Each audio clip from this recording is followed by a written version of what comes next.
Here Jesus Christus. Here Jesus, ons is so lief vir U. Here, ons gee vanoggend opnuut ons lewens vir U. Here, ons wil groei in U en ons wil groei in U genade. Here, ons wil met ons hele lewens aan U toegewyd wees. Want dit is wat U van ons verwag. Here, in Lukas lees ons, U sê, as julle agter my wil aankom, moet julle elke dag, jouself verloon, jou kruis opneem en my volg. En dis hoekom ons hier is vanoggend, Here. Here, ons is so dankbaar U het opgestaan. U lewe, U het oorwin. Kom leer ons vanoggend uit U woord. In Jesus se naam. Amen. Julle kan maar weer sit. Ons het kans om die Here te vereer met ons tiendes en offergawes. Ek gaan vir Kevin en vir Rian vra. Julle ons sommer kan hier hou. Julle sal vir my moet kom hou. Asseblief Rian, want ek is vanoggend op SnapScan.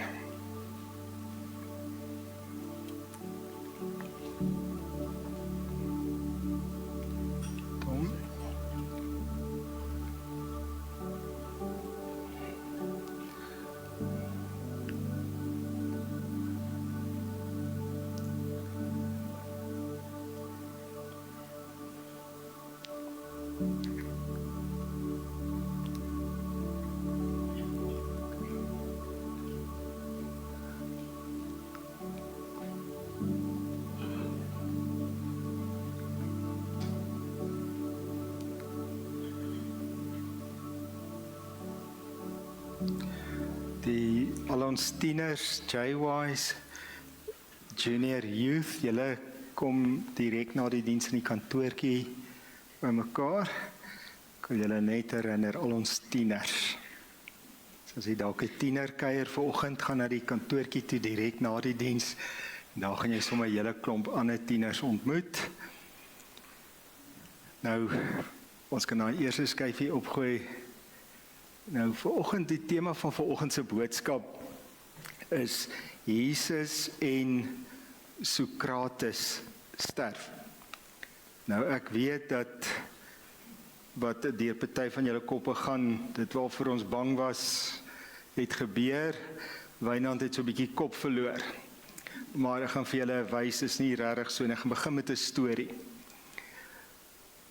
En die storie vat ons terug na 1994 toe. Nou, in die begin van 1994 was ek in my tweede laaste jaar van teologiese studies, en een van ons ou dosente wat afgetree is, kom terug om vir ons 'n module aan te bied, en daai dosent se naam is Johan Heinz. Jy sal die naam goed ken. Ek dink waarskynlik het jou nie so baie van hom gehou nie, want hy is vreeslik uitgesproke en hy was lief om mense half kwaad te maak of om goed te sê wat op tone trap. En ons het hierdie module by professor Heinz, en hy sê vir ons dat ons gaan mondeling eksamen hê, maar ons gaan die mondelinge eksamen by sy huis hê. So hy gee vir ons sy adres, hy het daar in Waterkloof gebly, en dit was 'n snaakse mondeling, want hy sien elke dosent alleen, vir elke student alleen vir 'n halfuur. En ek het daar aangekom by sy huis, eers bietjie verdwaal en goed gesukkel, het eintlik sy huis gekry, en toe wag mevrou Heinz, sy vrou ons in, en sy vra wel 'n koffie of tee, en gaan sit by die professor in sy kantoor, en sy bedien ons met tee, en sy daar koek gehad, sy vra of ek 'n snytjie wil hê, vreeslik hoflik, en hier begin professor Heinz met my praat, en soos hy met elkeen van ons gepraat het, wat 'n mondeling by hom gehad het, niks oor die werk gepraat. Hy het 2 vrae gevra, en ons het toe vir omtrent 'n halfuur lank net oor daai 2 vrae gepraat. Die eerste vraag wat hy gevra het, is jy seker dat Jesus jou redder is? En ek het vir hom gesê, ja professor, my hele hart. Toe sê hy, kan jy met jou hele hart sê jy glo in Jesus as jou redder? Ek het gesê ja. En toe praat ons daar wat dit beteken om 'n kind van God te wees. Maar ek was so half onkant gevang, het dit nie verwag nie. En toe kom hy met 'n tweede vraag, en die tweede vraag, toe vra hy vir my, is jy geroep vir die bediening? Het God jou geroep vir die bediening? En ek sê ja, ek dink so, ek hoop so, want hy het vir my onthou, dat almal wat begin het in julle eerste jaar, net 1 uit 3,5 van daai studente maak klaar. So 1 maak klaar en 2,5 val uit langs die pad. Toe sê hy, maar van daai mense wat nou nog bly en begin in die bediening, maak net 1 uit 10 dit tot hulle aftree. Hy sê vir my, as jy nie seker is van jou roeping nie, dan gaan jy dit nie maak nie. Dit het half my ontstel, en hy het gebid vir ons, en wat ek waardeer het van professor Heinz, hy was 'n interessante karakter, hy was 'n regte karakter, maar hy was 'n gelowige man, en hy het gebid vir my redding, en hy het gesê, Here, ek dankie dat hierdie man gered is, en hy het gebid vir my roeping, sê, Here, maar as hierdie roeping eg is, sal U hom beskerm, dat hy klaarmaak met sy roeping. En uit alles wat in my studiejare gebeur het ek so groot indruk op my gemaak. Niks nie. As ek moet terugdink aan die jare wat ek gestudeer het, en ek moet dink aan een ding, dan spring hierdie insident, hierdie halfuur, spring uit. En wat dit nog meer kompakteer in my lewe, is dit was sê maar so hierdie tyd van die jaar, so na die eerste module, in Maart, April, rond dat ons daai mondeling eksamen gedoen het, en ek onthou goed, die einde van daai selfde jaar, 1994, toe hoor ons net die nuus, iemand, 'n sluipskutter, het vir professor Heinz geskiet in sy studeerkamer, waar hy agter sy lesenaar gesit het, en dit was skokkend, want ek weet presies hoe lyk sy studeerkamer. Ek weet presies waar hy gesit het. Ek was so half in die lyn van die sluipskutter gewees, so hy gekom het die dag wat ek daar was. En dit was vir my baie hartseer gewees. Maar toe die begin van die volgende jaar, wat my laaste jaar was, toe kom mevrou Heinz met so groot boks, eendag sy daar op by die kampus, en sy wil vir almal wat 'n onderhoud gehad het met professor Heinz, wil sy 'n boekie gee om hom te onthou. En sy gee vir ons 'n boekie met die naam Christus en Sokrates sterwe. Dit was die boekie se naam, so dun boekie wat professor Heinz geskryf het. En die boekie begin op 'n snaakse noot, want dit vertel van toe die eerste Christene begin het om die evangelie te versprei. Ons lees in ons Bybelleesgroepie in ons gemeente, wat ons nou al deur die boek Handelinge is.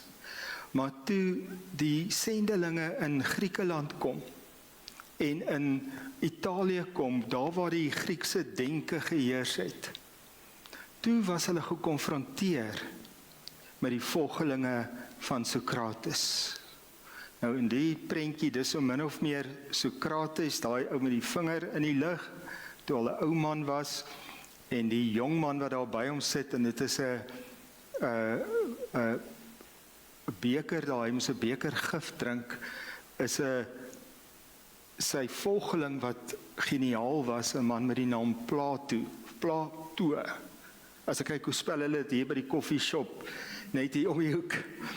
So as jy nou weer gaan koffie drink daar, dan drink jy by daai man koffie. Maar wat die ouens vir die eerste Christene gesê het, is hulle het gesê, ek volg eerder vir Sokrates as vir Christus. Want wat Sokrates gedoen het en Christus gedoen het, is dieselfde, maar dit is glad nie dieselfde nie, maar die mens het so gereken. Hy het die denke van die dag omgekeer. En hy was 'n ou man, maar die jong mense was mal oor hom. En hy het 'n groep jong mense gehad. En dan het hulle na die plekke van aanbidding gegaan. In Athene, hy het so 400 jaar voor die Here Jesus geleef. En dan het hulle begin kritiese vrae vra oor hulle afgode wat hulle aanbid het. En hy self het nie in daai afgode geglo nie. En hy het sy denke oorgedra na die studente. Hulle het eintlik het hy die belaglikheid van daai afgode pantheon uitgewys. En die kinderagtigheid en die kleinlikheid. En hy wat Sokrates is, het gevoel ek sal nie daarin glo nie. Maar hy is toe voor die senaat gedaag, herhaaldelik gewaarsku, want hy was 'n invloedryke man, en op die ou end besluit hy word ten dood veroordeel vir dit wat hy glo. En hy moes as doodstraf, kon hy vlug, hy kon dit ontkom, of hy moes 'n beker gif drink. Hy is baie natuurkenners hier, die gif was hemlock. Dit is 'n plant, en as mens dit drink, dan word jy lam van jou voete af, so die verlamming tree so van onder af boontoe, tot by jou hart kom, en dan sterf jy. En 'n deel van hierdie straf was, dat jy kan die dood voel kom, alhoewel dit nie pynlik was nie, het dit gewys wat in jou steek.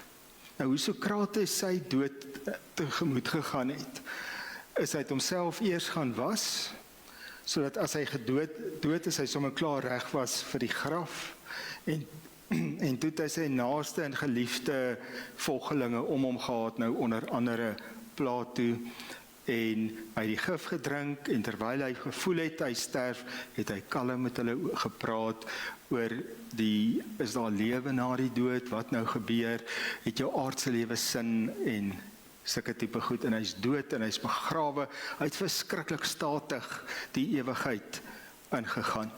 Nou sy volgeling Plato, dis net so interessantheidshalwe, het op 'n stadium gefilosofeer daaroor, wat sou gebeur as 'n volmaakte mens leef op aarde?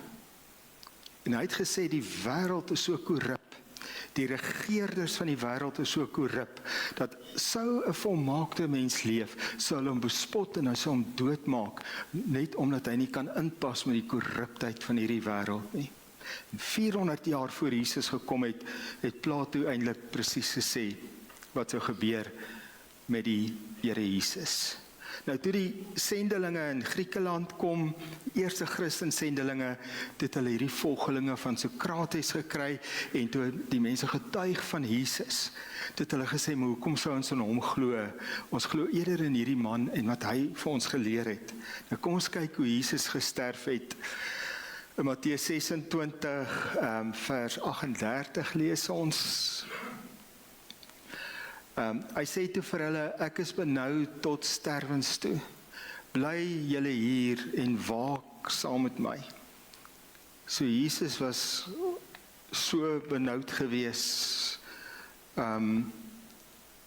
Ons het hierdie laaste paar maande, of weke eintlik, stilgestaan net by die laaste week van Jesus se aardse lewe, so dat hierdie is nog die donderdag aand. Hulle het die donderdag aand, het Jesus die paasmaaltyd saam met sy disippels gevier, en na die paasmaaltyd het hulle deur die strate van Jerusalem gestap, en terwyl Jesus saam met hulle stap, het hy begin bid vir sy disippels, 'n gebed wat vir ons opgeteken is in Johannes 17. En toe kom hulle by die tuin van Getsemane, en dit sou daar in die tuin van Getsemane wees, waar Judas Iskariot vir Jesus verraai, en waar hy in hegtenis geneem is. Nou Jesus kom daar aan in die tuin van Getsemane, en die persoon wat die tuin besit het waarskynlik vir Jesus gevolg, hy het vir hom toestemming gegee, dat hy en sy disippels daar kan wees, en dit is so groen kol in Jerusalem, 'n plek waar rustigheid was 'n plek waar Jesus kon bid. En wat sê hy vir sy disippels? Ek is doodsbenoud. Ek is benou tot sterwens toe. Bly julle hierin, waak saam met my.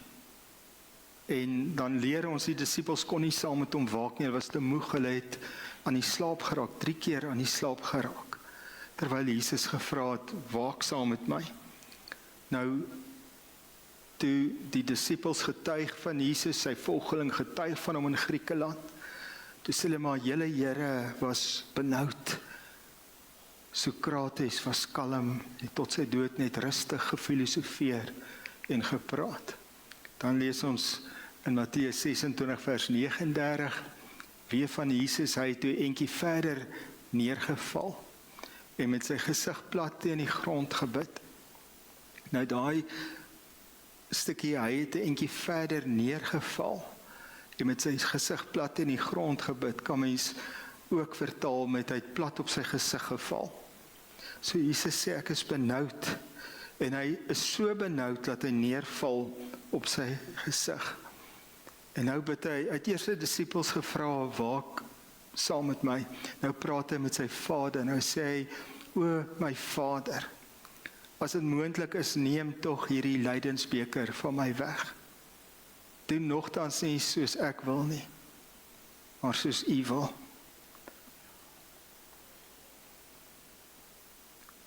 En dit is hier waar ons nou 'n ooreenkoms sien tussen Sokrates en Jesus, albei het 'n beker gekry. Jesus se beker is 'n beker van lyding en marteling. Sokrates se was 'n beker van gif gewees. Hoe Jesus dit gedrink het hy was doodsbenoud, hy het neergeval op sy gesig. Kom ons dink net 'n oomblik daaroor. Hier staan Jesus en hy is so benoud, hy val neer op sy gesig. En daar waar hy lê, bid hy, Vader, laat hierdie beker verbygaan. Maar dan sê hy, doen nogtans nie soos ek wil nie, maar soos U wil.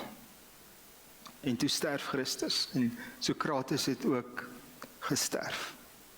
Maar daar is 'n paar verskille. Ons het nou, daar's ooreenkomste tussen hoe Jesus en Sokrates gesterf het. Albei het 'n beker gekry, albei het met 'n nuwe denke gekom, het met iets nuuts gekom. Maar vir Sokrates het dit eintlik net om homself gegaan. Sokrates het eintlik homself aanbid, want hy het die gode van sy tyd bevraagteken en hy het 'n klomp jong mense saam met hom gebring en hy sê, kom ons bevraagteken alles, kom ons bespot alles. En die regerders van die dag kon dit nie hanteer nie, want hy glo nie meer in hulle gode nie, maar in wie glo hy? Hy glo in homself. Want eintlik het hy sy rede, sy vermoë om te redeneer, sy vermoë om alles onder 'n soeklig te sit, het hy bo alles gesit.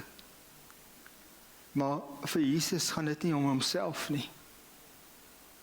Vir Jesus gaan dit om die hele wêreld. En ons sien dit in Johannes 17.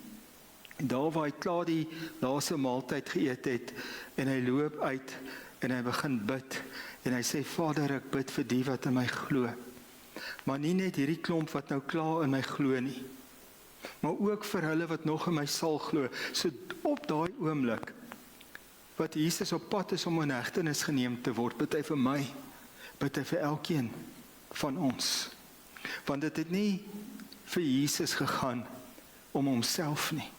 Dit het vir hom gegaan om sy Vader en sy Vader se wil te doen. Waar Sokrates eintlik homself verheerlik het, het Jesus homself neergelê. En weet julle hoekom dink ek dis relevant, al het Sokrates 400 jaar voor Jesus gelewe? Want dis presies wat vandag gebeur. Wanneer ons begin alles bevraagteken, dan raak ons die eie God in my lewe. Ek sal Jesus aanbid as hy aan my vereistes voldoen. En dit gaan, dink ek, nie lekker wees om voor die groot wit oordeelstroon te staan van God Almagtig nie. En dan sê die Bybel vir ons, God die Vader het aan God die Seun Jesus Christus daai oordeel oorgelaat. En daar te staan met my flou menslike argumente, daar te staan met my eie werke nie. Ek kies eerder, 'n triljoen keer eerder, dat as ek daar staan, dan staan iemand voor my.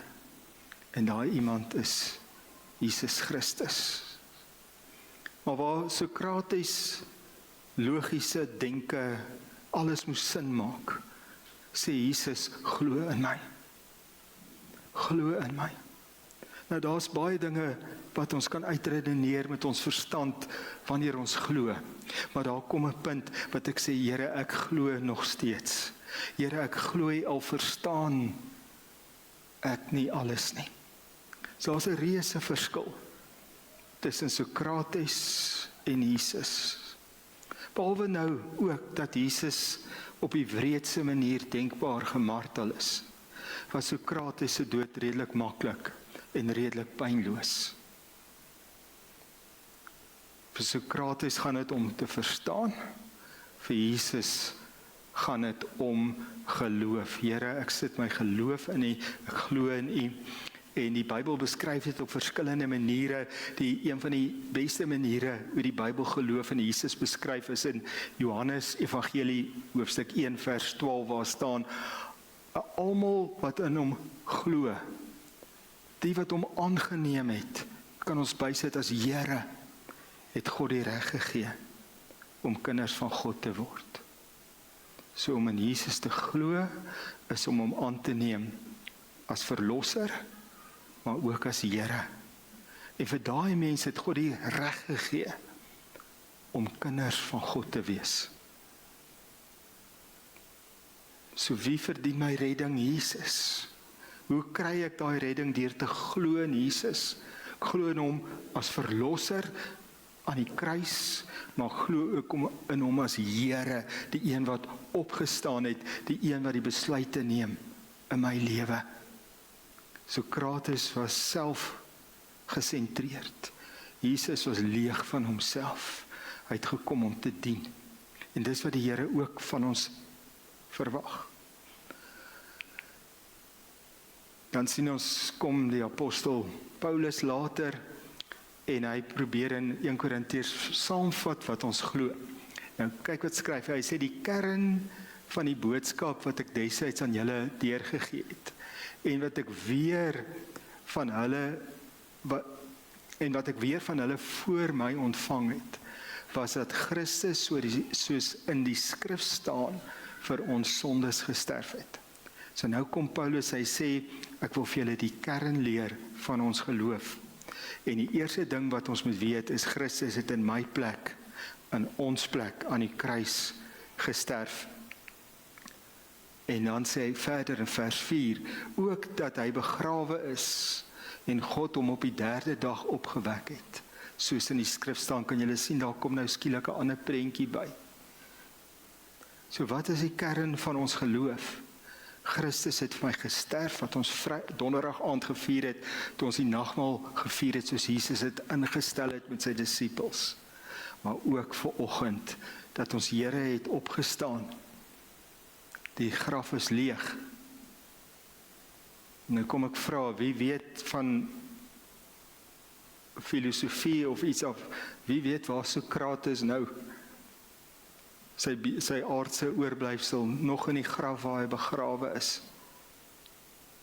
Hy het nie opgestaan nie. Hy leef nie, maar ons Here leef. Ons Here leef. Vir Sokrates het dit gegaan om wat ek kan verstaan. Hy het homself bo godsdiens gesit, bo God gesit, verseker bo die gode van sy dag gesit, en hy het die middelpunt van sy lewe geraak. Ons hoor daai woord baie, narcisme. Hoe het julle al daai woord gehoor? En dit is wanneer ek die middelpunt van my eie lewe word. Wanneer ek eintlik die een word wat ek self eintlik aanbid. Maar Jesus is die teenoorgestelde. Jesus het leeg van homself geword en hy het gesê, ek is hier om te dien. En hy het sy lewe neergelê. Hoekom was Jesus doodsbenoud? Want vir Sokrates het dit gaan om homself, vir Jesus het dit gegaan om die redding van elke mens op aarde. Sokrates het nie vir God geken nie, maar Jesus het sy Vader geken, en hy het geweet dat God hom wat Jesus is, as sonde aan die kruis moes beskou, sodat hy en my en elkeen van ons plek ons sondeskuld kan dra. En dit is hoekom ons Here uitroep aan die kruis, Eli, Eli, lama sabachthani, my God, waarom het U my verlaat? Maar God in sy liefde was by Sokrates die hele tyd, het hom nie enkele oomblik gelos nie, maar ons Here was verlaat van God, en niemand weet wat dit is nie, behalwe hy. En ons hoef ook nie te weet wat dit is nie, want hy het dit in ons plek gedra. Ek dink Sokrates het met sy opgeblaasenheid nie 'n idee gehad waar dit gaan nie. Jesus het presies geweet waar dit gaan. En uit Jesus se optrede sien ek 'n Here wat ek wil volg. 'n Here wat so doodsbenoud is oor die taak wat hy kry, dat hy op sy gesig neerval. 'n Here wat gevrees het om van sy Vader verlaat te wees, sodat ek en jy, sodat ons nie een enkele oomblik ooit van ons hemelse Vader verlaat hoef te wees nie. So Christus sterf, Jesus sterf en Sokrates ook. En as ons kan kies om Sokrates te volg, maar ons hoef hom nie te volg in sy naam nie. Ons volg hom wanneer die eie ek gedien word, wanneer dit in hierdie lewe vir my om myself gaan. Maar wanneer ek sê, Here, ek sal U volg, dan is ek so dankbaar ons het 'n Here wat met emosie gebid het vir my toe hy op pad is Getsemane toe, en vir elkeen van ons toe hy op pad Getsemane toe was. 'n Here wat vir hierdie taak wat vir hom voorgelê doodsbenoud was. Hy het op sy gesig geval, maar hy het woorde gesê wat ek en jy elke dag kan sê. Vader, nogtans nie my wil nie, maar laat U wil geskied. Vader, wat is U wil? En dit het Sokrates nooit gesê nie. Vir hom het dit net gegaan oor homself. Vir Jesus het dit gegaan om sy hemelse Vader se taak, wat hy vir hom gee, en sy hemelse Vader se wil. Die 2 manne sterf, maar vanoggend kan ons kies om een te volg. En die een wat ek glo ons almal kies, is Jesus Christus. Amen. Kom ons staan op en bid ons saam.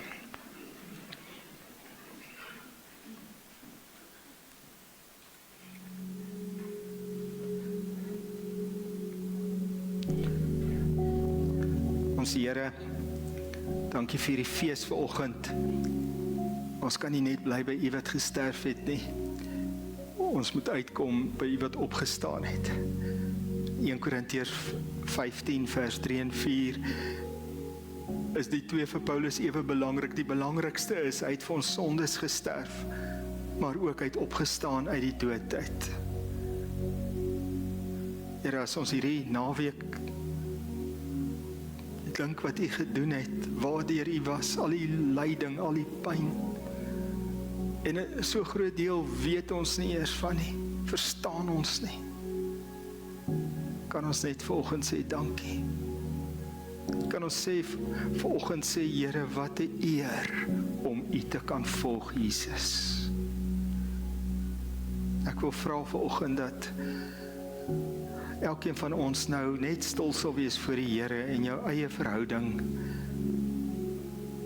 met die Here in oënskou neem.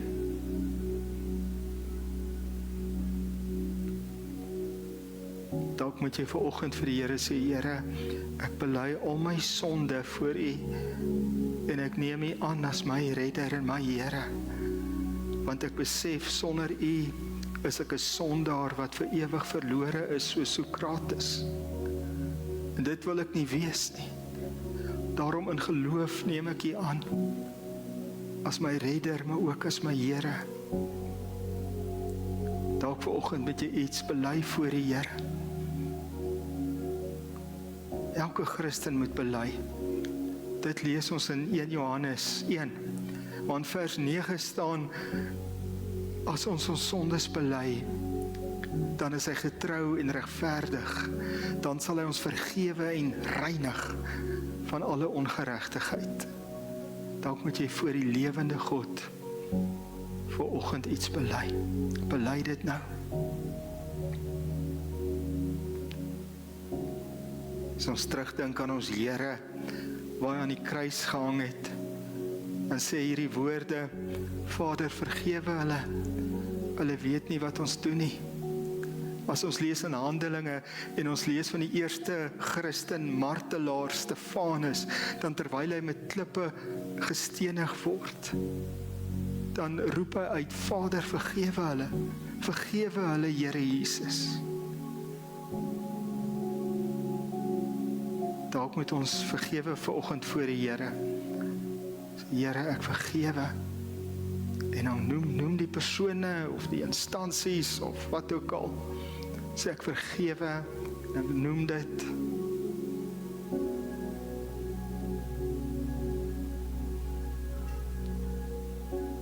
Ek spreek vry, ek seën vanoggend in Jesus se naam. Maar ook waar ons nagmaal gebruik vanoggend, gaan dit nie net om ons wat gered is nie.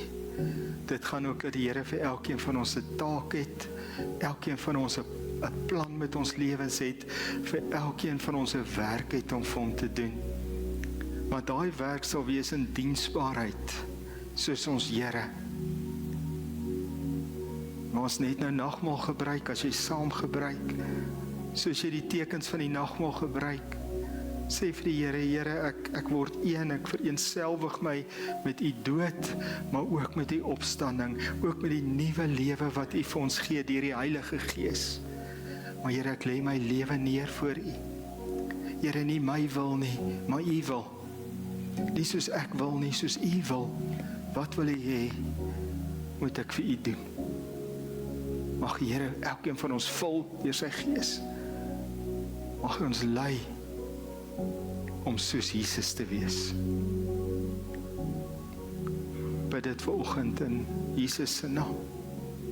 Voor ek amen sê, kom ons bely net daar waar ons klein Sokratese was in ons eie lewens. Waar ons self gedink het ons weet beter as die Here. Waar ons geloof ontbreek het en ons gedink het, maar ek moet alles verstaan en ek is nou kwaad vir die Here. Kom ons bely dit en gee dit vir die Here oor. Kom ons bevestig vandag, Jesus, ek glo in U. Ek glo in U met die geloof wat red.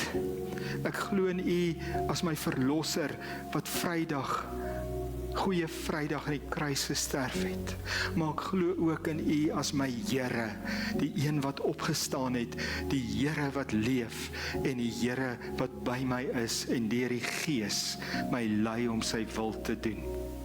Deur die Gees en deur sy woord. Here, ons verbind ons vanoggend aan U in die naam van Jesus. Amen. Julle kan net so oombliekie weer sit. Ons gaan nou nagmaal gebruik. Hoe ons dit doen is, ons nooi almal wat vrymoedigheid, as jy vrymoedigheid het in jou hart, dan kan jy saamkom nagmaal gebruik. Ons wil hê familiegroepe, vriendegroepe moet kom en dit saam gebruik, die tekens vir mekaar uitdeel. Ons laat kinders toe tot die nagmaal. Die rede daarvoor is die Paasfees wat die nagmaal vervul het, was van die begin af 'n gesinsfees. En in die Paasfees moes die kinders vra, wat is dit, wat is dit? So wanneer hulle die nagmaal gebruik, sê vir mekaar, ek gebruik dit want ek sterf vandag, sodat ek kan leef vir Jesus. Of soos die Here jou lei. So ek nooi julle almal uit, julle kan die kindertjies kry buite as julle wil hê, hulle moet saam gebruik. Wat ons wel vra is, as die kindertjies al kan sê, ek is jammer, dat pa en ma net seker sal maak, hulle het al hulle sondes voor die Here bely, voor hulle saam nagmaal gebruik het. So ek nooi almal uit, kom vorentoe en kom gebruik saam nagmaal.